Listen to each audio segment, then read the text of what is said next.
बिस्मिल्लाहिर्रहमानिर्रहीम अस्सलाम वालेकुम सब दोस्त भाई जिमीदारां ਨੂੰ मैं ਤੁਹਾਡਾ ਹੋਸਟ ਆਸਿਫ ਰਜ਼ਾ ਤੇ ਤੁਸੀਂ ਦੇਖ ਰਹੇ ਹੋ ਮੇਰਾ YouTube ਚੈਨਲ ਆਸਿਫ ਰਜ਼ਾ ਰਹਿਮਾਨੀ ਟਿਪਸ ਦੇ ਨਾਂ ਤੇ ਦੋਸਤਾਂ ਨਾਲ ਅੱਜ ਅਸੀਂ ਇਨਸ਼ਾਅੱਲਾ ਇੱਕ ਬੜੇ ਅਹਿਮ ਔਰ ਬਿਹਤਰੀਨ ਟੌਪਿਕ ਤੇ ਗੱਲ ਕਰਾਂਗੇ।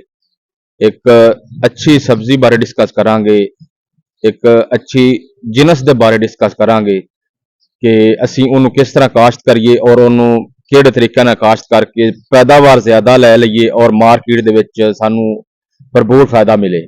तो ਅੱਜ ਅਸੀਂ ਆਲੂ ਦੇ ਬਾਰੇ ਡਿਸਕਸ ਕਰਾਂਗੇ ਕਿ ਉਹਦੀ ਕਾਸ਼ਤ ਦਾ ਟਾਈਮ, ਮਤਲਬ ਉਹਨੂੰ ਟੈਂਪਰੇਚਰ ਕਿੰਨਾ ਚਾਹੀਦਾ ਹੈ, ਉਹਦੇ ਬੀਜ ਦਾ ਇਸਤੇਮਾਲ। ਅੱਛਾ, ਮੇਨ ਗੱਲ ਅਸੀਂ ਕਰਾਂਗੇ ਕਿ ਬੀਜ ਦੀ ਪਛਾਣ ਕਿਵੇਂ ਕਰਨੀ ਹੈ ਕਿ ਆਇਆ ਕਿ ਬੀਜ ਬਿਮਾਰੀਆਂ ਤੋਂ ਪਾ ਕੇ ਜਾਂ ਬਿਮਾਰੀਆਂ ਇਹਦੇ ਵਿੱਚ ਮੌਜੂਦ ਨੇ।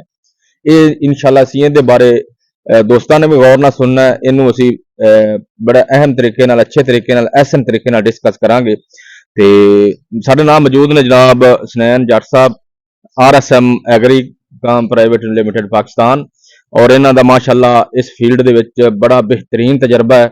ਔਰ ਅੱਜ ਅਸੀਂ ਦੋਸਤਾਂ ਦੇ ਨਾਲ ਹਸਨੈਨ ਸਾਹਿਬ ਦਾ ਤਜਰਬਾ ਸ਼ੇਅਰ ਕਰਾਂਗੇ ਕਿ ਉਹ ਇਸ ਫੀਲਡ ਨੂੰ ਕਿਸ ਤਰ੍ਹਾਂ ਦੇਖਦੇ ਨੇ, ਉਸ ਦੀ ਜ਼ਮੀਨ ਦੀ ਤਿਆਰੀ, ਉਸ ਦੇ ਵਿੱਚ ਖਾਦਾਂ ਦਾ ਇਸਤੇਮਾਲ, ਉਸ ਦੇ ਬੀਜ ਦਾ ਇਸਤੇਮਾਲ, ਉਸ ਦੇ ਟੈਂਪਰੇਚਰ ਦੇ ਬਾਰੇ, ਇਹ ਸਾਰੀਆਂ ਗੱਲਾਂ ਇਨਸ਼ਾਅੱਲਾ ਸਾਡੇ ਟਾਪਿਕ ਦਾ ਹਿੱਸਾ ਹੋਣਗੇ। ਤੇ ਅਸੀਂ ਜਨਾਬ ਦਾਵਤ ਦਿੰਦੇ ਹਾਂ ਜਨਾਬ ਹਸਨੈਨ ਸਾਹਿਬ ਨੂੰ ਕਿ ਇਹ ਟੋਟਲ ਸਾਡੇ ਜ਼ਿਮੀਦਾਰਾਂ ਨੂੰ ਇਸ ਬਾਰੇ ਗਾਈਡ ਕਰਨ, ਆਲੂ ਦੇ ਪੂਰੇ ਪ੍ਰੋਜੈਕਟ ਦੇ ਬਾਰੇ ਕਿ ਉਹਦੇ ਬਾਰੇ ਕੀ ਕੀ ਇਹਨਾਂ ਦਾ ਖਿਆਲ। ਜੀ ਹਸਨੈਨ ਸਾਹਿਬ। अस्सलाम वालेकुम रहमतुल्लाह जी, थैंक यू आसफ साहब।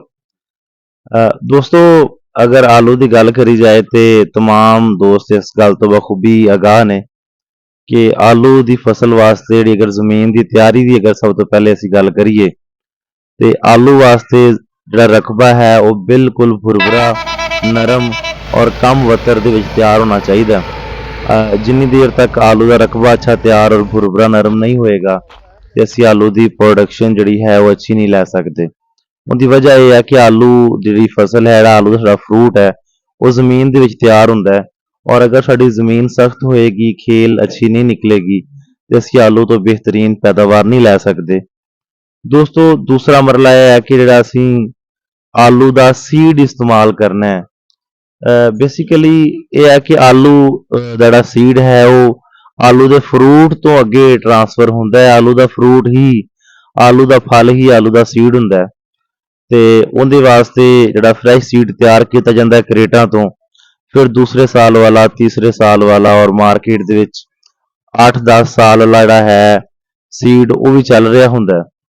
ते दोस्तों, असी किस तरह, साडे कोल की ऐसी मेजरमेंट होएगी कि असी अपने रखे सीड नूं या खरीदे सीड नूं चैक कर सकीए कि आया कि वो सीड साडे लगान दे काबिल है, सानू अच्छी पैदावार दे सकेगा या नहीं दे सकेगा, या उहदे च स्पैशली किहड़ियां-किहड़ियां बीमारियां मौजूद ने। अगर उहदे च बीमारियां मौजूद होणगियां तो दोस्तों असी उहदे तो अच्छी पैदावार नहीं लै सकांगे। दोस्तों, सीड दी सिलैक्शन दे विच अगर मैं गल करां तो तुसी आलू दे कोई 2-3 जिहड़े है ने दाने लैणे ने और उहनां दाणियां नूं तुसी दरमियान दे विचों कट के ते किसी सायादार जगह के उपर रख देना। दोस्तों, जो तुसीं उहनूं सायादार जगह के उपर रखोगे तो मुमकिन तौर पर उहदे विच 3 तरह के स्पॉट या निशान बन सकते हैं। मुमकिन है कि तीनों कलर के स्पॉट या 3 निशान बनन, मुमकिन है कि एक निशान बने या एक भी ना बने। और ये ही वो मेजरमेंट है कि असीं ये डिसाइड कर सकते हैं कि साडा बीज किस लैवल ते सेहतमंद है। दोस्तों, उहदे विच 3 रंग के स्पॉट बननगे। एक उहदे स्पॉट बनेगा ब्लैक कलर का। जिहड़ा ब्लैक कलर का स्पॉट है, अगर ब्लैक कलर का स्पॉट उहदे विच बनदा है तो दोस्तों उहदे विच तुहाडी पोटैटो दे सीड दे विच ब्लैक लैग की बीमारी मौजूद है। दूसरा जिहड़ा मुमकिन स्पॉट उहदे विच बन सकता है वो है जी ब्राउन कलर का। अगर ब्राउन कलर का धब्बा या स्पॉट उहदे विच बनदा है तो तुहाडे सीड दे विच जिहड़ी बीमारी मौजूद है वो लेट ब्लाइट है। और जिहड़ा तीसरा मुमकिन तौर पर इहदे विच स्पॉट बन सकता है वो है जी नीले कलर का, ब्लू कलर का। और अगर ब्लू कलर का स्पॉट बने तो उहदे च राइजोक्टोनिया की बीमारी मौजूद है। दोस्तों, तुसीं सीड जो शिफ्ट कर रहे हो और यह 3 स्पॉट अगर बनते हैं तो ये अश्योर करता है इस चीज़ नूं कि तुहाडे सीड दे विच ये बीमारियां मौजूद ने। और जदों तुसीं ये सीड दे नाल क्रॉप लगाओगे ਤੇ ਅਲਟੀਮੇਟ ਇਹ ਗੱਲ ਸ਼ੋਰ ਹੋ ਜਾਂਦੀ ਹੈ ਕਿ ਇਹ ਬਿਮਾਰੀਆਂ ਤੁਹਾਡੀ ਫਸਲ ਦੇ ਉੱਪਰ ਹਮਲਾਵਰ ਹੋਣਗੀਆਂ, ਕਿਉਂਕਿ ਇਹ ਸੀਡ ਦੇ ਜ਼ਰੀਏ ਹੀ ਮੁੰਤਕਿਲ ਹੋ ਰਹੀਆਂ ਨੇ। ਲਿਹਾਜ਼ਾ ਸੀਡ ਦੀ ਸਿਲੈਕਸ਼ਨ ਦੇ ਵਿੱਚ ਦੋਸਤਾਂ ਨੇ ਇਸ ਗੱਲ ਨੂੰ ਸ਼ੋਰ ਕਰਨਾ ਹੈ ਕਿ ਤੁਹਾਡਾ ਸੀਡ ਜਿਹੜਾ ਹੈ ਉਹ ਸਿਹਤਮੰਦ ਹੋਣਾ ਚਾਹੀਦਾ ਹੈ, ਔਰ 3 ਤੋਂ 4 ਸਾਲ ਤੱਕ ਇੱਕ ਸੀਡ ਨੂੰ ਚਲਾਇਆ ਜਾ ਸਕਦਾ ਹੈ। ਇਸ ਤੋਂ ਲੰਬਾ ਇੱਕ ਸੀਡ ਨੂੰ ਤੁਸੀਂ ਨਹੀਂ ਚਲਾਉਣਾ।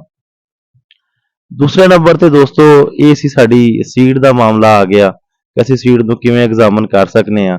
ਦੂਸਰੇ ਨੰਬਰ ਤੇ ਚੰਦ ਇੱਕ ਬਿਮਾਰੀਆਂ ਨੇ ਜਿਹੜੀਆਂ ਕਿ ਅਸੀਂ ਕੰਟਰੋਲ ਕਰਨ ਲਈ ਸਾਨੂੰ ਸੀਡ ਟ੍ਰੀਟਮੈਂਟ ਕਰਨਾ ਪੈਂਦਾ ਹੈ, ਬੀਜ ਨੂੰ ਦਵਾਈ ਲਗਾਉਣੀ ਪੈਂਦੀ ਹੈ, ਔਰ ਉਹ ਬੜੀ ਲਾਜ਼ਮੀ ਹੈ। ਅਗਰ ਤੁਸੀਂ ਸੀਡ ਟ੍ਰੀਟਮੈਂਟ ਨਹੀਂ ਕਰਦੇ ਤੇ ਤੁਹਾਡੇ ਜਿਹੜਾ ਹੈ ਕ੍ਰੌਪ ਉਹਦੇ 'ਚ ਉਹਨਾਂ ਬਿਮਾਰੀਆਂ ਦਾ ਹਮਲਾ ਹੁੰਦਾ ਹੈ, ਔਰ ਉਹਨਾਂ ਬਿਮਾਰੀਆਂ ਦਾ ਮੌਕੇ ਦੇ ਉੱਪਰ ਕੋਈ ਇਲਾਜ ਜਾਂ ਹੱਲ ਵੀ ਅਸੀਂ ਨਹੀਂ ਕਰ ਸਕਦੇ।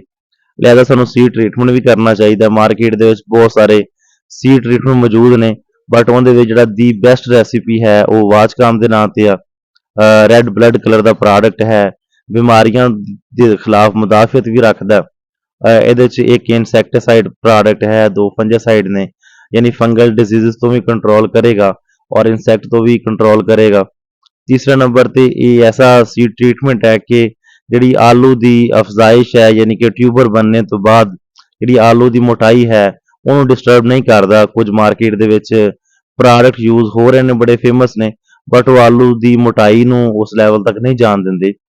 ਇਹ ਸੀ ਸਾਡੀ ਕ੍ਰੌਪ ਦੀ ਕਿ ਅਸੀਂ ਕਿਹੜੀ ਤਿਆਰੀ ਦੇ ਨਾਲ ਅਸੀਂ ਕ੍ਰੌਪ ਨੂੰ ਲੈ ਕੇ ਚੱਲਾਂਗੇ। ਦੋਸਤੋ ਪੋਟੈਟੋ ਇੱਕ ਸ਼ਾਰਟ ਡਿਊਰੇਸ਼ਨ ਵੈਰਾਈਟੀ ਹੈ, ਯਾਨੀ ਸ਼ਾਰਟ ਡਿਊਰੇਸ਼ਨ ਕ੍ਰੌਪ ਹੈ। ਲਿਹਾਜ਼ਾ ਇਹਦੀ ਜਿਹੜੀ ਬੇਸਿਕ ਫਰਟੀਗੇਸ਼ਨ ਹੈ ਜਾਂ ਬੇਸਿਕ ਫਰਟੀਲਾਈਜ਼ਰ ਹੈ ਉਹ ਲਾਜ਼ਮੀ ਦਿੱਤਾ ਜਾਂਦਾ ਹੈ, ਯਾਨੀ ਜ਼ਮੀਨ ਦੀ ਤਿਆਰੀ ਦੇ ਵਕਤ ਜਾਂ ਬਿਜਾਈ ਦੇ ਵਕਤ ਨੀਚੇ ਖੁਰਾਕ ਡਾਲੀ ਜਾਂਦੀ ਹੈ। ਉਹਦੇ ਵਿੱਚ ਫਾਸਫੋਰਸ ਦੀ ਕਮੀ ਨੂੰ ਪੂਰਾ ਕਰਨ ਲਈ ਅਸੀਂ ਬੇਸਿਕ ਫਰਟੀਲਾਈਜ਼ਰ ਜਿਹੜਾ ਦਿੰਦੇ ਹਾਂ ਉਹ ਡੀਏਪੀ ਹੈ। ਡੀਏਪੀ ਦੇ 3 ਬੈਗ ਨਾਰਮਲੀ ਜਿਹੜਾ ਹੈ ਇਸਤੇਮਾਲ ਕੀਤੇ ਜਾਂਦੇ ਨੇ। ਦੋਸਤੋ ਕੁਝ ਰਿਕਮੈਂਡਡ ਚੀਜ਼ਾਂ ਨੇ ਉਹ ਹੋਰ ਹੁੰਦੀਆਂ ਨੇ। ਇੱਕ ਮਾਰਕੀਟ ਦੀ ਜਾਂ ਫੀਲਡ ਦੀ ਇੱਕ ਰਿਐਲਿਟੀ ਹੁੰਦੀ ਹੈ। ਅਸੀਂ ਡਿਸਕਸ ਕਰ ਰਹੇ ਹਾਂ ਫੀਲਡ ਦੀ ਰਿਐਲਿਟੀ ਨੂੰ। ਇਹਦੇ ਨਾਲ ਹੀ ਜਿੱਦਾਂ ਕਿ ਅਸੀਂ ਪਹਿਲੇ ਸੀਡ ਨੂੰ ਐਗਜ਼ਾਮਨ ਕੀਤਾ ਹੈ ਔਰ ਬਾਅਦ ਵਿੱਚ ਬਿਮਾਰੀਆਂ ਦੀ ਅਸੀਂ ਸੀਡ ਟ੍ਰੀਟਮੈਂਟ ਯੂਜ਼ ਕੀਤਾ ਹੈ। ਇਹਦੇ ਨਾਲ ਹੀ ਬਹੁਤ ਸਾਰੇ ਫੰਗਲ ਅਟੈਕਸ ਨੇ, ਉਹਨਾਂ ਤੋਂ ਬਚਾਓ ਵਾਸਤੇ ਸਾਨੂੰ ਜ਼ਮੀਨ ਦੀ ਤਿਆਰੀ ਦੇ ਵਕਤ ਸਲਫਰ ਇਸਤੇਮਾਲ ਕਰਨਾ ਪੈਂਦਾ ਹੈ। ਔਰ ਅਗਰ ਫਰਟੀਲਾਈਜ਼ਰ ਦੀ ਗੱਲ ਕਰੋ ਤਾਂ ਸਲਫਰ ਬਜ਼ਾਤੇ ਖੁਦ ਚੌਥੀ ਬੜੀ ਖਾਦ ਹੁੰਦਾ ਹੈ ਔਰ ਫੰਜਾਸਾਈਡ ਹੁੰਦਾ ਹੈ ਔਰ ਐਜ਼ ਇਨਸੈਕਟੀਸਾਈਡ ਵੀ ਇਹ ਕੰਮ ਕਰਦਾ ਹੈ। ਲਿਹਾਜ਼ਾ ਡੀਏਪੀ ਔਰ ਸਲਫਰ ਨੂੰ ਅਸੀਂ ਇਹਦੀ ਬਿਜਾਈ ਦੇ ਵਕਤ ਡਾਲਾਂਗੇ ਔਰ ਇਹ ਡਾਲਣੇ ਤੋਂ ਬਾਅਦ ਅਸੀਂ ਇਹਦੀ ਜਿਹੜੀ ਹੈ ਕਿਰਾਈ ਕਰ ਦਿਆਂਗੇ ਜਾਂ ਉਹਦੀ ਸੋਇੰਗ ਕਰ ਦਿਆਂਗੇ। ਸੋਇੰਗ ਤੋਂ ਬਾਅਦ ਸੋਇੰਗ ਦੇ ਵਕਤ ਇੱਕ ਗੱਲ ਨੂੰ ਬੜਾ ਹੀ ਜਿਹੜਾ ਇੱਕ ਪੀਕ ਚੀਜ਼ ਹੈ ਉਹ ਇਹ ਹੈ ਕਿ ਅਸੀਂ ਆਲੂ ਦੀ ਬਿਜਾਈ ਕਦੋਂ ਕਰ ਸਕਦੇ ਹਾਂ। ਸਾਡੇ ਕੋਲ ਕੀ ਮੈਜ਼ਰਮੈਂਟ ਹੈ ਕਿ ਅਸੀਂ ਉਸ ਟਾਈਮ ਦੇ ਉੱਪਰ ਜਿਹੜਾ ਹੈ ਆਲੂ ਦੀ ਬਿਜਾਈ ਕਰੀਏ ਔਰ ਸਾਡੀ ਆਲੂ ਦੀ ਬਿਜਾਈ ਔਰ ਜਰਮੀਨੇਸ਼ਨ ਡਿਸਟਰਬ ਨਾ ਹੋਵੇ। ਦੋਸਤੋ ਆਲੂ ਦੀ ਬਿਜਾਈ ਵਾਸਤੇ ਜਿਹੜਾ ਆਈਡੀਅਲ ਟੈਂਪਰੇਚਰ ਹੈ ਉਹ ਮੈਂ ਤੁਹਾਨੂੰ ਸਮਝਾ ਦਿਆਂਗਾ। ਉਹਦੇ ਮੁਤਾਬਕ ਜਦੋਂ ਵੀ ਤੁਹਾਡੇ ਏਰੀਏ ਦੇ ਵਿੱਚ ਮੁਤਲਕਾ ਟੈਂਪਰੇਚਰ ਜਾਂ ਜਿਹੜਾ ਉਹਦੇ ਮੁਆਫਕ ਟੈਂਪਰੇਚਰ ਹੈ ਹੋ ਜਾਏ ਤੁਸੀਂ ਆਲੂ ਦੀ ਬਿਜਾਈ ਕਰ ਸਕਦੇ ਹੋ। ਆਲੂ ਦੀ ਅਰਲੀ ਬਿਜਾਈ ਦੇ ਵਿੱਚ 2 ਮਾਮਲਾਤ ਨੇ। ਕੁਝ ਫਾਰਮਰਸ ਨੇ ਜਿਨ੍ਹਾਂ ਨੇ ਬਹੁਤ ਅਰਲੀ ਮਕਈ ਲਗਾਉਣੀ ਹੁੰਦੀ ਹੈ, ਉਹ ਇਸ ਵਜ੍ਹਾ ਤੋਂ ਮਕਈ ਦੀ ਕਾਸ਼ਤ ਨੂੰ ਯਾਨੀ ਅਗਲੀ ਫਸਲ ਨੂੰ ਮੱਦੇਨਜ਼ਰ ਰੱਖਦੇ ਹੋਏ ਉਹਨਾਂ ਦੀ ਖਾਹਿਸ਼ ਹੁੰਦੀ ਹੈ ਕਿ ਅਸੀਂ ਜਿਹੜੀ ਹੈ ਆਲੂ ਦੀ ਬਿਜਾਈ ਜਲਦੀ ਕਰ ਲਈਏ। ਔਰ ਕੁਝ ਬੈਲਟ ਹੈ ਉਕਾੜਾ ਦਾ ਔਰ ਕਸੂਰ ਬਾਰਡਰ ਗੰਡਾ ਸਿੰਘ ਵਾਲੀ ਸਾਈਡ ਦਾ, ਜਾਂ ਇਹਦੇ 'ਚ ਠੀਂਗ ਮੋੜ ਔਰ ਰਾਜੋਵਾਲ ਵਾਲਾ ਏਰੀਆ ਵੀ ਆ ਜਾਂਦਾ ਹੈ, ਤਲਵੰਡੀ ਵਾਲਾ। ਇਹ ਬੈਲਟ ਹੈ ਜਿਹੜੀ ਇਹ 2 ਬੈਲਟ ਐਸੀਆਂ ਨੇ ਕਿ ਜਿਨ੍ਹਾਂ ਨੇ ਆਲੂ ਦੀ ਕੱਚੀ ਪਟਾਈ ਕਰਨੀ ਹੁੰਦੀ ਹੈ, ਯਾਨੀ ਫੀ ਏਕੜ ਓਨਲੀ ਕੋਈ 40 ਤੋਂ 100 ਬੈਗ ਤੱਕ ਉਹਨੂੰ ਨਿਕਾਲਦੇ ਨੇ ਔਰ ਨਿਕਾਲ ਕੇ ਬੜੇ ਅੱਛੇ ਰੇਟ ਦੇ ਉੱਪਰ ਸੇਲ ਆਊਟ ਕਰਦੇ ਨੇ। ਲਿਹਾਜ਼ਾ ਅੱਛਾ ਰੇਟ ਲੈਣ ਲਈ ਔਰ ਕੱਚੀ ਪਟਾਈ ਕਰਨ ਲਈ ਵੀ ਆਲੂ ਦੀ ਜਲਦੀ ਕਾਸ਼ਤ ਕੀਤੀ ਜਾਂਦੀ ਹੈ। ਮਗਰ ਦੋਸਤੋ ਜਿੰਨੀ ਦੇਰ ਤੱਕ ਅਸੀਂ ਅੱਛੀ ਜਰਮੀਨੇਸ਼ਨ ਤੱਕ ਨਹੀਂ ਪਹੁੰਚਾਂਗੇ ਤੇ ਅਸੀਂ ਅੱਛੀ ਪੈਦਾਵਾਰ ਜਾਂ ਅੱਛਾ ਇਨਕਮ ਨਹੀਂ ਕਮਾ ਸਕਦੇ। ਲਿਹਾਜ਼ਾ ਸਾਨੂੰ ਰਿਸਕ ਫੈਕਟਰ ਤੋਂ ਬਚਣਾ ਚਾਹੀਦਾ ਹੈ। ਔਰ ਮੈਂ ਇੱਕ ਗੱਲ ਐਡ ਅਪ ਕਰਦਾ ਚੱਲਾਂ ਕਿ ਅਗਰ ਟੈਂਪਰੇਚਰ 'ਚ ਕੋਈ ਥੋੜਾ ਬਹੁਤਾ ਫਰਕ ਹੋਏ ਔਰ ਤੁਸੀਂ ਜ਼ਮੀਨ ਦੇ ਵਿੱਚ ਅਗਰ ਸਲਫਰ ਦੀ ਮਿਕਦਾਰ ਅੱਛੀ ਡਾਲੀ ਹੈ ਤੇ ਫਿਰ ਵੀ ਜ਼ਮੀਨ ਦਾ ਜਿਹੜਾ ਹੈ ਨਾ ਪੀਐਚ ਉਹ ਡਾਊਨ ਰਹਿੰਦਾ ਹੈ ਔਰ ਇਸ ਮਸਾਇਲ ਤੋਂ ਤੁਸੀਂ ਬਚ ਜਾਂਦੇ ਹੋ। ਦੋਸਤੋ ਜਿਹੜਾ ਉਹਦਾ ਆਈਡੀਅਲ ਟੈਂਪਰੇਚਰ ਹੈ ਉਹ ਹੈ 25 to 27 ਡਿਗਰੀ, ਯਾਨੀ ਕਿ ਇਹ ਐਵਰੇਜ ਟੈਂਪਰੇਚਰ ਦੀ ਮੈਂ ਗੱਲ ਕਰ ਰਿਹਾ। ਐਵਰੇਜ ਟੈਂਪਰੇਚਰ ਕੱਢਣ ਦਾ ਸਿੰਪਲ ਤਰੀਕਾ ਹੈ ਕਿ ਰਾਤ ਦਾ ਘੱਟ ਤੋਂ ਘੱਟ ਟੈਂਪਰੇਚਰ ਔਰ ਦਿਨ ਦਾ ਜ਼ਿਆਦਾ ਤੋਂ ਜ਼ਿਆਦਾ ਟੈਂਪਰੇਚਰ ਤੁਸੀਂ ਸਮ ਕਰਕੇ ਜਮ੍ਹਾਂ ਕਰਕੇ ਉਹਨੂੰ ਡਿਵਾਈਡ ਯਾਨੀ ਤਕਸੀਮ 2 ਤੇ ਕਰੋਗੇ, ਜਿਹੜਾ ਟੈਂਪਰੇਚਰ ਆਏਗਾ ਉਹ ਤੁਹਾਡਾ ਹੋਏਗਾ ਐਵਰੇਜ ਟੈਂਪਰੇਚਰ, ਔਰ ਇਹ ਐਵਰੇਜ ਟੈਂਪਰੇਚਰ ਜਿਹੜਾ ਹੈ ਉਹ 25 ਤੋਂ 27 ਡਿਗਰੀ ਤੱਕ ਹੋਣਾ ਚਾਹੀਦਾ ਹੈ। ਇਸ ਤੋਂ ਵੱਧ ਆਲੂ ਦੀ ਜਿਹੜੀ ਕ੍ਰੌਪ ਹੈ, ਸੀਡ ਖਰਾਬ ਹੋ ਜਾਂਦਾ ਹੈ, ਗਲ ਜਾਂਦਾ ਹੈ। ਔਰ ਅਕਸਰ ਤੁਸੀਂ ਦੇਖਿਆ ਹੋਣਾ ਦੋਸਤਾਂ ਨੇ ਕਿ ਇਹ ਪਟਾਕੇ ਵੱਜਣੇ ਵੀ ਸ਼ੁਰੂ ਹੋ ਜਾਂਦੇ ਨੇ। ਔਰ ਅਗਰ ਇਹਨਾਂ ਸਾਰੇ ਮਾਮਲਾ ਤੋਂ ਬਚਣਾ ਹੈ ਸਭ, ਤੇ ਸਾਨੂੰ ਕੀ ਕਰਨਾ ਪਏਗਾ ਕਿ ਸਾਨੂੰ ਆਈਡੀਅਲ ਟੈਂਪਰੇਚਰ ਦੇ ਉੱਪਰ ਸਾਰਾ ਹੀ ਟੈਂਪਰੇਚਰ ਦੀ ਵਜ੍ਹਾ ਤੋਂ ਫਸਲ ਦੇ ਉੱਪਰ ਹੀ ਸਾਨੂੰ ਆਈਡੀਅਲ ਟੈਂਪਰੇਚਰ ਤੇ ਹੀ ਫਸਲ ਨੂੰ ਕਾਸ਼ਤ ਕਰਨਾ ਪਏਗਾ। ਇਹ ਸੀ ਸਾਡੀ ਓਵਰਆਲ ਬਿਜਾਈ ਕਿ ਅਸੀਂ ਥੱਲੇ ਖਾਦ ਕਿਹੜੀ ਡਾਲ ਰਹੇ ਹਾਂ। ਨੀਚੇ ਖਾਦ ਦੇ ਵਿੱਚ ਪੋਟਾਸ਼ ਨੂੰ ਵੀ ਲੋਕ ਨੀਚੇ ਐਡ ਕਰਦੇ ਨੇ, ਬਟ ਨੀਚੇ ਪੋਟਾਸ਼ ਤੁਸੀਂ ਡਾਲੀ ਇਹ ਨਹੀਂ ਡਾਲੀ, ਉੱਪਰ ਜਾ ਕੇ ਪੋਟਾਸ਼ ਡਾਲਣੀ ਪੈਂਦੀ ਹੈ। ਲਿਹਾਜ਼ਾ ਉਹ ਕੁਝ ਫਾਰਮਰ ਨੇ ਉਹ ਨੀਚੇ ਵੀ ਪੋਟਾਸ਼ ਡਾਲਦੇ ਨੇ ਔਰ ਉੱਪਰ ਵੀ ਡਾਲਦੇ ਨੇ। ਜੀ ਦੋਸਤੋ, ਇਹ ਸੀ ਸਾਡਾ ਓਵਰਆਲ ਇਹਦੀ ਬਿਜਾਈ ਆ ਗਿਆ। ਬਿਜਾਈ ਤੋਂ ਬਾਅਦ ਜਦੋਂ ਆਲੂ ਦੀ ਜਰਮੀਨੇਸ਼ਨ ਹੋ ਜਾਂਦੀ ਹੈ, ਤੇ ਜਰਮੀਨੇਸ਼ਨ ਤੋਂ ਫੌਰਨ ਬਾਅਦ ਸਾਨੂੰ ਇੱਕ ਸਪਰੇਅ ਜਿਹੜਾ ਕਰਨਾ ਪੈਂਦਾ ਹੈ ਜਰਮੀਨੇਸ਼ਨ ਤੋਂ ਪਹਿਲੇ, ਯਾਨੀ ਬਿਜਾਈ ਤੋਂ ਬਾਅਦ ਔਰ ਜਰਮੀਨੇਸ਼ਨ ਤੋਂ ਪਹਿਲੇ। ਉਹਦੀ ਜੜੀ ਬੂਟੀਆਂ ਦਾ ਕੰਟਰੋਲ ਹੈ। ਆਲੂ ਦੀ ਫਸਲ ਕੋਈ 10 ਤੋਂ 20 ਦਿਨ ਦੇ ਵਿੱਚ ਜਰਮੀਨੇਟ ਕਰਦੀ ਹੈ ਅਕਾਰਡਿੰਗ ਟੂ ਟੈਂਪਰੇਚਰ। ਲਿਹਾਜ਼ਾ ਇਹਦੇ ਵਿੱਚ ਅਸੀਂ ਦੋ ਤਰ੍ਹਾਂ ਦੇ ਜਿਹੜੇ ਕੈਮੀਕਲ ਨੇ ਉਹ ਯੂਜ਼ ਕਰ ਰਹੇ ਹੁੰਦੇ ਆ, ਕਿਉਂਕਿ ਇਹਦੇ ਚ ਡੀਲਾ ਜਿਹੜਾ ਹੈ, ਮੁਰਕ ਹੈ, ਉਹ ਜਰਮੀਨੇਟ ਹੋ ਚੁੱਕੀ ਹੁੰਦੀ ਹੈ ਔਰ ਬਾਕੀ ਜੜੀ ਬੂਟੀਆਂ ਜਰਮੀਨੇਟ ਹੋਣੀਆਂ ਹੁੰਦੀਆਂ ਨੇ। ਲਿਹਾਜ਼ਾ ਜਿਹੜੀ ਜਿਹੜੇ ਜੜੀ ਬੂਟੀਆਂ ਬਾਹਰ ਆ ਗਈਆਂ ਉਹਨਾਂ ਵਾਸਤੇ ਅਸੀਂ ਪ੍ਰੋਡਕਟ ਯੂਜ਼ ਕਰਵਾਉਂਦੇ ਆ ਪ੍ਰੀਤੋ, ਉਹਦੇ ਚ ਐਕਟਿਵ ਹੈ ਪੈਰਾਕਾਰਟ। ਉਗੀਆਂ ਹੋਈਆਂ ਜੜੀ ਬੂਟੀਆਂ ਖਤਮ ਹੋ ਜਾਂਦੀਆਂ ਨੇ। ਦੋਸਤੋ ਯਾਦ ਰੱਖਣਾ ਹੈ ਕਿ ਇਸ ਸਪਰੇਅ ਦੇ ਦੌਰਾਨ ਆਲੂ ਦੀ ਕ੍ਰੌਪ ਹਾਲੀ ਜਰਮੀਨੇਟ ਨਹੀਂ ਹੋਈ, ਯਾਨੀ ਕਿ ਸਿਰਫ ਆਲੂ ਦੀ ਫਸਲ ਮੂੰਹ ਅੱਗੇ ਆਈ ਏ ਔਰ ਅਸੀਂ ਜੜੀ ਬੂਟੀ ਵਾਲਾ ਸਪਰੇਅ ਕਰ ਰਹੇ ਹਾਂ। ਉੱਗੀ ਜੜੀ ਬੂਟੀ ਨੂੰ ਖਤਮ ਕਰਨ ਲਈ ਸਾਡੇ ਕੋਲ ਜਿਹੜਾ ਐਕਟਿਵ ਹੈ ਉਹ ਪ੍ਰੀਤੋ ਹੈ ਪੈਰਾਕਾਰਟ, ਔਰ ਦੂਸਰਾ ਹੈ ਮੈਟਰੀਬਿਊਜ਼ਿਨ। ਮੈਟਰੀਬਿਊਜ਼ਿਨ ਦੀ 250 ਗ੍ਰਾਮ ਫੀ ਏਕੜ ਡੋਜ਼ ਯੂਜ਼ ਕੀਤੀ ਜਾਂਦੀ ਹੈ। ਉਹਦੇ ਨਾਲ ਇਹ ਹੈ ਕਿ ਜਿਹੜੀ ਤੁਹਾਡੀ ਜੜੀ ਬੂਟੀ ਹੈ ਉਹ ਉਹਦੀ ਸਪਰਾਊਟਿੰਗ ਨਹੀਂ ਹੁੰਦੀ, ਉਹਦੀ ਦੁਬਾਰਾ ਜਿਹੜੀ ਹੈ ਨਾ ਕਹਿ ਲਓ ਕਿ ਨਈ ਜੜੀ ਬੂਟੀ ਜਰਮੀਨੇਟ ਨਹੀਂ ਕਰਦੀ ਔਰ ਸਾਡੀ ਫਸਲ ਜੜੀ ਬੂਟੀਆਂ ਤੋਂ ਮਹਿਫੂਜ਼ ਰਹਿ ਜਾਂਦੀ ਹੈ ਜੀ। ਅੱਛਾ, ਇਹ ਤਾਂ ਤੁਸੀਂ ਉੱਗੀ ਹੋਈ ਜੜੀ ਬੂਟੀ ਦਾ ਦੱਸਿਆ ਹੈ, ਯਾਨੀ ਕਿ ਆਲੂ ਉੱਗਣ ਤੋਂ ਪਹਿਲੇ। ਇਹ ਜਿਸ ਤਰ੍ਹਾਂ ਆਪਾਂ ਬਾਕੀ ਕਈ ਫਸਲਾਂ ਨੇ ਜਿਨ੍ਹਾਂ ਨੂੰ ਆਪਾਂ ਤਰ ਬੱਤਰ ਵਿੱਚ 24 ਘੰਟੇ ਦੇ ਵਿੱਚ ਕੋਈ ਨਾ ਕੋਈ ਪ੍ਰੋਡਕਟ ਇਸਤੇਮਾਲ ਕਰਨਾ ਜੜੀ ਬੂਟੀ ਵਾਸਤੇ, ਆਇਆ ਕਿ ਇਹਨੂੰ ਵੀ ਕੋਈ ਕਰ ਸਕਨੇ ਆ ਆਪਾਂ ਕੋਈ ਪ੍ਰੋਡਕਟ 24 ਘੰਟੇ ਦੇ ਅੰਦਰ? ਬੇਸਿਕਲੀ ਕੀ ਹੈ ਕਿ ਅਸੀਂ ਇਹ ਤੁਸੀਂ ਜਿੱਦਾਂ ਬਾਕੀ ਫਸਲਾਂ ਨੂੰ 24 ਘੰਟੇ ਵਿੱਚ ਸਪਰੇਅ ਕਰਾਉਂਦੇ ਹੋ, ਇਹ ਤਕਰੀਬਨ ਇਹਦਾ 24 ਘੰਟੇ ਵਾਲਾ ਹੀ ਸਪਰੇਅ ਆ। ਜਦੋਂ ਇਹ ਦੋ ਐਕਟਿਵ ਮਿਲ ਜਾਂਦੇ ਨੇ, ਉਗੀ ਜੜੀ ਬੂਟੀ ਜਲ ਜਾਂਦੀ ਹੈ, ਬਾਕੀ ਉਗਦੀ ਨਹੀਂ। ਬਾਕੀ ਦੂਸਰਾ ਦੇ ਵਿੱਚ ਜੜੀ ਬੂਟੀ ਵਾਲਾ ਸਪਰੇਅ ਹੁੰਦਾ ਹੈ ਕਿ ਅਗਰ ਆਲੂ ਦੀ ਸਾਰੀ ਕ੍ਰਾਪ ਉੱਗ ਆਈ ਹੈ ਤੇ ਜੜੀ ਬੂਟੀ ਵੀ ਉੱਗ ਆਈ ਹੈ, ਉਹਦੇ ਚ ਅਲਹਮਦੁਲਿਲਾ ਐਗਰੀਕਾਮ ਦੇ ਫੋਰਮ ਤੇ ਔਰ ਬਾਕੀ ਹੋਰ ਵੀ ਕਾਫੀ ਸਾਰੀ ਕੰਪਨੀਆਂ ਦੇ ਰਹੀਆਂ ਨੇ ਉੱਗੀ ਜੜੀ ਬੂਟੀ ਦਾ ਪ੍ਰੋਡਕਟ। ਇਹ ਜੜੀ ਬੂਟੀਆਂ ਵਾਲਾ ਸੈਗਮੈਂਟ ਸੀ। ਤੀਸਰੇ ਨੰਬਰ ਤੇ ਇਹਦਾ ਫਿਰ ਦੋ ਚੀਜ਼ਾਂ ਰਹਿ ਜਾਂਦੀਆਂ ਜੀ, ਜਿਹੜੀਆਂ ਕਿ ਅਸੀਂ ਇਹਦੀ ਫਰਟੀਗੇਸ਼ਨ ਨੇ, ਅਗਲੀਆਂ ਖਾਦਾਂ ਦੇਣੀਆਂ ਨੇ ਔਰ ਸਪਰੇਅ ਦੇਣੇ ਨੇ। ਜਰਮੀਨੇਸ਼ਨ ਤੋਂ ਬਾਅਦ ਜਿਹੜਾ ਅਸੀਂ ਪਹਿਲਾ ਸਪਰੇਅ ਕਰ ਰਹੇ ਹੁੰਦੇ ਆ, ਉਹਦੇ ਵਿੱਚ ਤੇਲਾ ਵੀ ਮੌਜੂਦ ਹੁੰਦਾ ਔਰ ਹਲਕਾ ਫੁਲਕਾ ਅਸੀਂ ਬਿਮਾਰੀ ਤੋਂ ਬਚਾਓ ਵਾਸਤੇ ਸਪਰੇਅ ਕਰਨਾ ਹੁੰਦਾ। ਉਹਦੇ ਚ ਜਿਹੜਾ ਹੈ ਨਾ ਅੱਗੇ ਤੇ ਝਲਸਾਓ ਦਾ ਮਸਲਾ ਹੁੰਦਾ ਪਹਿਲੇ ਸਪਰੇਵਾਂ ਦੇ ਵਿੱਚ। ਤੁਸੀਂ ਗਾਕਾ ਦਾ ਸਪਰੇਅ ਕਰੋਗੇ, ਉਹਦੇ ਵਿੱਚ ਤੁਸੀਂ ਜਸਟਨ ਪਾਓਗੇ ਔਰ ਨਾਲ ਤਵਾਜ਼ਨ ਦਾ ਸਪਰੇਅ ਕਰੋਗੇ ਤਾਂ ਕਿ ਫਸਲ ਇਨੀਸ਼ੀਅਲੀ ਅੱਛੀ ਗਰੋਥ ਕਰੇ। ਪਹਿਲਾ ਸਪਰੇਅ ਕਰਨ ਤੋਂ ਬਾਅਦ ਪਹਿਲਾ ਪਾਣੀ ਆ ਜਾਏਗਾ। ਪਹਿਲੇ ਪਾਣੀ ਦੀ ਜਿਹੜੀ ਫਰਟੀਗੇਸ਼ਨ ਹੈ, ਕਿਉਂਕਿ ਸਾਨੂੰ ਜ਼ਮੀਨ ਨਰਮ ਚਾਹੀਦੀ ਹੈ, ਮੈਂ ਪਹਿਲੇ ਵੀ ਅਰਜ਼ ਕਰ ਗਿਆ ਕਿ ਜ਼ਮੀਨ ਦੀ ਤਿਆਰੀ ਵੀ ਨਰਮ ਕਰਨੀ ਔਰ ਜ਼ਮੀਨ ਰੱਖਣੀ ਵੀ ਨਰਮ ਹੈ। ਨਰਮ ਜ਼ਮੀਨ ਰੱਖਣ ਵਾਸਤੇ ਤੁਸੀਂ ਹਮਕਾਮ ਦਾ ਇਸਤੇਮਾਲ ਕਰੋਗੇ, ਨਾਲ ਯੂਰੀਆ ਡਾਲੋਗੇ। ਇਸ ਤੋਂ ਬਾਅਦ ਜਿਹੜਾ ਸੈਕੰਡ ਇਰੀਗੇਸ਼ਨ ਹੈ ਉਹਦੇ ਵਿੱਚ ਤੁਸੀਂ ਸਪਰੇਅ ਕਰੋਗੇ, ਅਗੇਨ ਗਾਕਾ ਦਾ ਜਾਂ ਪਿਵਟ ਦਾ ਸਪਰੇਅ ਕਰ ਸਕਦੇ ਹੋ। ਪਾਊਡਰ ਜੀ ਪਰ ਵੇ ਕਿ ਇਹਦੇ ਉੱਪਰ ਸਪਰੇਅ ਹੋਣਾ ਹੈ, ਕਿਉਂਕਿ ਪੌਦਿਆਂ ਦੇ ਵਿੱਚ ਇਲਾਜ ਨਾਮ ਦੀ ਚੀਜ਼ ਨਹੀਂ ਹੁੰਦੀ। ਠੀਕ ਹੈ ਜੀ, ਤੁਸੀਂ ਬਿਮਾਰੀ ਨੂੰ ਆਉਣ ਤੋਂ ਰੋਕ ਸਕਦੇ ਹੋ। ਠੀਕ ਹੈ, ਆਈ ਹੋਈ ਬਿਮਾਰੀ ਨੂੰ ਕਵਰ ਕਰਨਾ ਬਹੁਤ ਮੁਸ਼ਕਲ ਹੁੰਦਾ ਹੈ। ਲਿਹਾਜ਼ਾ ਅਸੀਂ ਪਰ ਵੀਕ ਇਹਦੇ ਉੱਪਰ ਫੰਜੀਸਾਈਡ ਸਪਰੇਅ ਕਰਾਂਗੇ। ਬਾਕੀ ਇਨਸੈਕਟੀਸਾਈਡ ਸੁੰਡੀ ਹੈ, ਤੇਲਾ ਹੈ ਔਰ ਇਹ ਜਿਹੜੇ ਮਾਮਲੇ ਤੇ ਆ ਰਹੇ ਹੁੰਦੇ ਨੇ ਔਰ ਅਸੀਂ ਦੇ ਨਾਲ ਐਡ ਅਪ ਇਹਨੂੰ ਕਰ ਰਹੇ ਹਾਂ। ਬਟ ਫੰਜੀਸਾਈਡ ਤੁਸੀਂ ਰੂਟੀਨ ਦੇ ਵਿੱਚ ਪਰ ਵੀਕ ਇਹਦੇ ਉੱਪਰ ਸਪਰੇਅ ਕਰਨਾ ਹੈ। ਉਹਦੇ ਵਿੱਚ ਅਗੇਤਾ ਝਲਸਾਓ ਹੈ, ਪਚੇਤਾ ਝਲਸਾਓ ਹੈ, ਹਲਕਾ ਫੁਲਕਾ ਡਾਊਨੀ ਦਾ ਮਾਮਲਾ ਬਾਜ਼ ਦਫਾ ਆ ਜਾਂਦਾ ਹੈ। ਉਹ ਲਿਹਾਜ਼ਾ ਉਹਦੇ ਮੁਤਾਬਕ ਬਿਹਤਰੀਨ ਰੇਂਜ ਫੰਜੀਸਾਈਡ ਦੀ ਮਾਰਕੀਟ ਦੇ ਵਿੱਚ ਮੌਜੂਦ ਹੈ। ਬਟ ਦੋਸਤੋ ਪਰ ਵੀਕ ਜਿਹੜਾ ਹੈ ਤੁਸੀਂ ਸਪਰੇਅ ਲਾਜ਼ਮੀ ਕਰੋਗੇ ਔਰ ਉਹਦੇ ਵਿੱਚ ਮਤਲੂਬਾ ਇਨਸੈਕਟੀਸਾਈਡ ਐਂਡ ਫੰਜੀਸਾਈਡ ਡਾਲ ਕੇ ਕਰੋਗੇ। ਜਿਸ ਟਾਈਮ ਕ੍ਰੌਪ ਦੀ ਉਮਰ 30 ਤੋਂ 35 ਦਿਨ 40 ਦਿਨ ਤੱਕ ਹੋ ਜਾਏ ਤੇ ਟਿਊਬਰ ਤੋਂ ਬਾਅਦ ਆਲੂ ਬਣਨਾ ਸਟਾਰਟ ਹੋ ਜਾਂਦਾ ਹੈ। ਜਦੋਂ ਆਲੂ ਬਣਨਾ ਸਟਾਰਟ ਹੋ ਜਾਵੇ, ਤੁਸੀਂ ਫਿਰ ਆਪਣੀ ਜਿਹੜੀ ਹੈ ਖੁਰਾਕ ਉਹਦੇ ਤੁਸੀਂ ਜਿਹੜੀ ਫਾਸਫੋਰਸ ਹੈ ਉਹ ਦੁਬਾਰਾ ਦੇਣੀ ਹੈ ਔਰ ਪੋਟਾਸ਼ ਦੇਣੀ ਹੈ। ਦੁਬਾਰਾ ਫਾਸਫੋਰਸ ਦੇਣ ਵਾਸਤੇ ਸਾਨੂੰ ਇੱਥੇ ਨਾ ਜੀ ਸਭ ਹੱਲ ਪਜ਼ੀਰ ਫਾਸਫੋਰਸ ਚਾਹੀਦੀ ਹੁੰਦੀ ਹੈ। ਉਹਦੇ ਵਾਸਤੇ ਜਿਹੜਾ ਮਾਰਕੀਟ 'ਚ ਪ੍ਰੋਡਕਟ ਮੌਜੂਦ ਹੈ ਉਹ DP62 ਹੈ ਔਰ ਫਾਸਕਾਮ ਹੈ। ਫਾਸਕਾਮ ਲਿਕੁਇਡ ਫਾਰਮ 'ਚ ਹੱਲ ਕਰਨ ਦਾ ਮਸਲਾ ਹੀ ਨਹੀਂ ਔਰ DP62 ਵੀ 100% ਹੱਲ ਪਜ਼ੀਰ ਪ੍ਰੋਡਕਟ ਹੈ ਔਰ ਪੌਦੇ ਨੂੰ ਜਿਹੜਾ ਹੈ ਨਾ ਫਾਸਫੋਰਸ ਅਵੇਲੇਬਲ ਕਰਵਾਉਂਦਾ ਹੈ। ਪੋਟਾਸ਼ ਦੀ ਅਗਰ ਗੱਲ ਕੀਤੀ ਜਾਏ ਦੋਸਤੋ, ਹਮੇਸ਼ਾ ਨਾਈਟ੍ਰੋਜਨ ਬੇਸ ਪੋਟਾਸ਼ ਇਸਤੇਮਾਲ ਕਰਿਆ ਕਰੋ, ਕਿਉਂਕਿ ਜਿਹੜੀ ਸਲਫਰ ਬੇਸ ਪੋਟਾਸ਼ ਹੈ, ਇੱਕ ਤਾਂ ਉਹਦੀ ਸੋਲੇਬਿਲਿਟੀ ਉਸ ਲੈਵਲ ਤੇ ਨਹੀਂ ਹੁੰਦੀ। ਦੂਸਰਾ, ਅਗਰ ਪੋਟਾਸ਼ ਪੌਦੇ ਨੂੰ ਮਿਲਣੀ ਹੈ ਤੇ ਉਹਦਾ ਕੈਰੀਅਰ ਨਾਈਟ੍ਰੋਜਨ ਹੈ। ਕੈਰੀਅਰ ਯਾਨੀ ਕਦੀ ਵੀ ਇਕੱਲਾ ਨਿਊਟ੍ਰੈਂਟ ਪੌਦੇ ਨੂੰ ਨਹੀਂ ਮਿਲ ਰਿਹਾ ਹੁੰਦਾ, ਉਹ ਨਾਲ ਕੈਰੀਅਰ ਚਾਹੀਦਾ ਹੁੰਦਾ ਹੈ।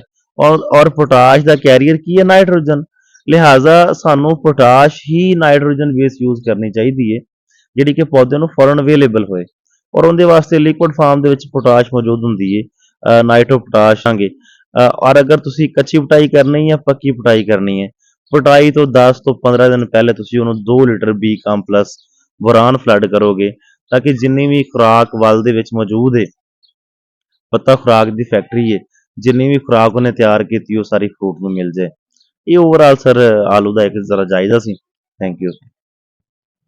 ਜੀ ਦੋਸਤਾਂ ਨੇ ਸਾਰੀਆਂ ਗੱਲਾਂ ਸੁਨੈਨ ਸਾਹਿਬ ਦੀਆਂ ਸੁਣੀਆਂ ਔਰ ਮੈਨੂੰ ਬਹੁਤ ਪਸੰਦ ਆਈਆਂ ਨੇ।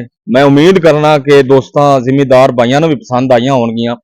ਅੱਛਾ, ਇਹਦੇ ਵਿੱਚ ਬੌਸ ਨੇ ਸੁਨੈਨ ਸਾਹਿਬ ਨੇ ਕਾਫੀ ਅੱਛੀਆਂ ਗੱਲਾਂ ਕੀਤੀਆਂ ਨੇ, ਲੇਕਿਨ ਇੱਕ ਪੁਆਇੰਟ ਜਿਹੜਾ ਮੈਨੂੰ ਪਸੰਦ ਆਇਆ ਹੈ, ਇਹ ਮੈਂ ਪਹਿਲੇ ਨਹੀਂ ਸੁਣਿਆ। ਐਵੇਂ ਮੈਂ ਦੋਸਤਾਂ ਨਾਲ ਕਰਾਂ ਵੀ ਮੈਨੂੰ ਪਹਿਲੇ ਪਤਾ ਸੀ, ਸ਼ਾਇਦ ਕਈਆਂ ਜ਼ਿਮੀਦਾਰ ਭਾਈਆਂ ਨੂੰ ਵੀ ਨਾ ਪਤਾ ਹੋਵੇ, ਕਈਆਂ ਨੂੰ ਪਤਾ ਵੀ ਹੋਵੇਗਾ, ਲੇਕਿਨ ਜਿਹੜਾ ਬੀਜ ਦੀ ਪਛਾਣ ਦੱਸੀ ਹੈ ਨਾ ਸੁਨੈਨ ਸਾਹਿਬ ਨੇ, ਕਿ ਦੋਸਤ ਜਿਹੜਾ ਬੀਜ ਜਿਹੜੇ ਖਰੀਦਦੇ ਨੇ, ਪੈਸਾ ਵੀ ਉਹਨਾਂ ਕਰਨੇ ਨੇ, ਬੀਜ ਖਰੀਦਣਾ ਹੈ, ਉਹ ਦੋਸਤ ਪੈਸਾ ਕਿਤੇ ਜ਼ਾਇਆ ਤਾਂ ਨਹੀਂ ਕਰ ਰਹੇ।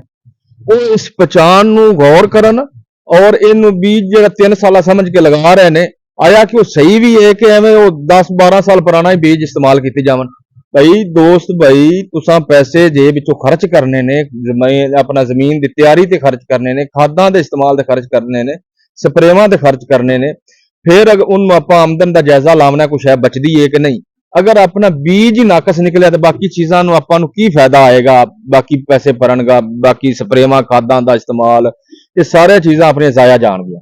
ਤੋ ਬਾਕੀ ਵੀ ਦੋਸਤਾਂ ਨੇ ਗੱਲਾਂ ਸੁਣੀਆਂ, ਅੱਛੀਆਂ ਗੱਲਾਂ ਸਨ ਸਾਰੀਆਂ ਹੀ। ਤੋ ਮੈਂ ਉਮੀਦ ਕਰਨਾ ਕਿ ਦੋਸਤਾਂ ਨੂੰ ਸਮਝ ਆਈ ਹੋਏਗੀ, ਤੇ ਜਿਹੜੇ ਭਾਈਆਂ ਨੂੰ ਕੋਈ ਸਮਝ ਨਹੀਂ ਆਈ ਜਾਂ ਕਿਸੇ ਗੱਲ ਅਸੀਂ ਮਤਲਬ ਸਾਨੂੰ ਕਰਨੀ ਨਹੀਂ ਯਾਦ ਰਹੀ, ਉਹ ਦੋਸਤ ਭਾਈ ਕਮੈਂਟ ਸੈਸ਼ਨ ਦੇ ਵਿੱਚ ਸਾਡੇ ਕੋਲ ਪੁੱਛ ਸਕਦੇ ਨੇ। मेरा WhatsApp नंबर भी आ रहा है, मेरा सेल नंबर भी आ रहा है। दोस्त मेरे नाल कॉल करके, WhatsApp करके, राबता करके पूछ सकते हैं किसी भी किस्म का कोई मसाइल है। तो इजाजत दो, अल्लाह हाफिज।